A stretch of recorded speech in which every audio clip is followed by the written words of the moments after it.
ಇನ್ನು ದಕ್ಷಿಣ ಕನ್ನಡ ಜಿಲ್ಲೆಯಲ್ಲಿ ಮುಂದುವರೆದ ಮಳೆಯ ಆರ್ಭಟ. ಪಶ್ಚಿಮ ಘಟ್ಟದಲ್ಲೂ ಕೂಡ ಸುರಿತಾ ಇರುವಂತಹ ಭಾರಿ ಮಳೆ ತುಂಬಿ ಹರಿತಾ ಇರುವಂತಹ ಜಿಲ್ಲೆಯ ಜೀವನದಿಗಳು. ಪಶ್ಚಿಮ ಘಟ್ಟದಲ್ಲೂ ಕೂಡ ಸುರಿತಾ ಇರುವಂತಹ ವ್ಯಾಪಕ ಮಳೆ, ಭಾರಿ ಮಳೆ ಹೆಚ್ಚಾಗ್ತಾ ಇದೆ. ತುಂಬಿ ಹರಿತಾ ಇರುವಂತಹ ಜಿಲ್ಲೆಯ ಜೀವನದಿಗಳು. ಫಲ್ಗುಣಿ ನದಿ ತೀರದ ತಗ್ಗು ಪ್ರದೇಶಗಳು ಈಗಾಗಲೇ ಜಲಾವೃತಗೊಂಡಿರುವಂತಹ ಮಂಗಳೂರಿನ ಅದ್ಯಾಪಾಡಿಯ ತಗ್ಗು ಪ್ರದೇಶಗಳು ಜಲಾವೃತಗೊಂಡಿವೆ. ದಕ್ಷಿಣ ಕನ್ನಡ ಜಿಲ್ಲೆಯಲ್ಲಿ ಮುಂದುವರೆದ ಮಳೆ ಅಬ್ಬರ. ಪಶ್ಚಿಮ ಘಟ್ಟದಲ್ಲೂ ಕೂಡ ವ್ಯಾಪಕ ಮಳೆ ಸುರಿತಾ ಇದೆ. ಈ ಹಿನ್ನೆಲೆಯಲ್ಲಿ ತುಂಬಿ ಹರಿತಾ ಇರುವಂತಹ ಜಿಲ್ಲೆಯ ಜೀವನದಿಗಳು.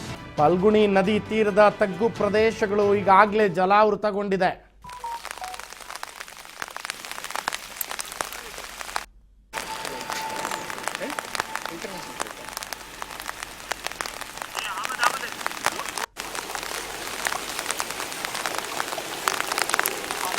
ನಾವು ನೋಡ್ತಾ ಇದ್ದೀವಿ, ಫಲ್ಗುಣಿ ನದಿ ನೀರು ಸೇತುವೆಯನ್ನು ದಾಟಿ ಬರ್ತಾ ಇದೆ. ಇದರ ಪರಿಣಾಮ ಏನಾಗ್ತಿದೆ, ರೈತರು ಬೆಳೆದ ಬೆಳೆಗಳ ಹೊಲಗದ್ದೆಗಳಿಗೆ ನೀರು ನುಗ್ಗಿದೆ.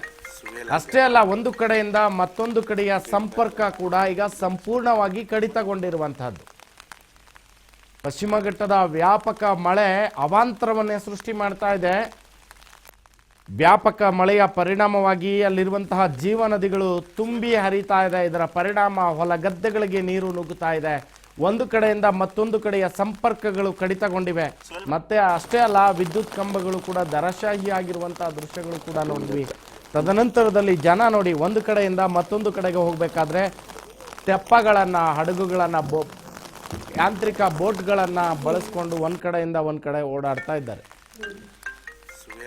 12 ವರ್ಷ ಆಯ್ತು, 13 ವರ್ಷ ಆಯ್ತು. ಅದರ ನಂತರ ಪ್ರತಿ ವರ್ಷ ಇಂಥದ್ದೇ ಸಮಸ್ಯೆ. ಯಾಕಂದ್ರೆ ಅಲ್ಲಿ ಮರವ ಡ್ಯಾಮ್ ಅಲ್ಲಿ ಅದು ಕಿಂಡಿ ಅಣೆಕಟ್ಟು ಅಂತ ಕಟ್ಟಿದ್ದು, ಅದರಲ್ಲಿ ಮಳೆಗಾಲ ನೀರು ಹೋಗುವಂತ ವ್ಯವಸ್ಥೆ ಇಲ್ಲ. ಯಾಕಂದ್ರೆ ಅದು 3 ಫೀಟ್ ಕಿಂಡಿ, 3 ಫೀಟ್ ಪಿಲ್ಲರ್, 8 ಫೀಟ್ ಬೆಡ್ ಮಾಡಿ ಬಿಟ್ಟಿದ್ದಾರೆ. ಅದರಲ್ಲಿ ಮಳೆಗಾಲ ನೀರು ಸರಗಾಗಿ ಹರಿದು ಹೋದ ಕಾರಣ ಇಂಥ ಪರಿಸ್ಥಿತಿ. ಯಾಕಂದ್ರೆ ಪ್ರತಿ ವರ್ಷ ಒಂದು ಮಳೆ ಬಂದ್ರೆ ಸಾಕು ನೆರೆ ಬರುದು. 3-4 ತಿಂಗಳು ನಮಗೆ ಸತತವಾಗಿ ಇಂಥದ್ದೇ ಪರಿಸ್ಥಿತಿ. ವರ್ಷವೂ ನಾವು ಎಲ್ಲ ಇಲಾಖೆಗಳು ಪಾಲ್ಗೊಂಡ ರೈತ ರಕ್ಷಣಾ ವೇದಿಕೆಯಿಂದ ಅರ್ಜಿ ಎಲ್ಲ ಕೊಟ್ಟು ಎಲ್ಲ ಹೇಳಿದ್ದೇವೆ. ಹೋದ ಸಲ DC ಉಸ್ತುವಾರಿ ಸಚಿವರು ಎಲ್ಲ ಬಂದು ಭರವಸೆ ಕೊಟ್ಟಿದ್ದಾರೆ, ಮುಂದಿನ ಸಲ ಹಾಗೆ ಆಗದಾಗೆ ನಾವು ಎಮರ್ಜೆನ್ಸಿ ಗೇಟ್ ಎಲ್ಲ ಅಲರ್ಟ್ಸ್ ಅಂತ ಹೇಳಿದ್ದಾರೆ. ಇಷ್ಟರ ತನಕ ಆಗಲಿಲ್ಲ.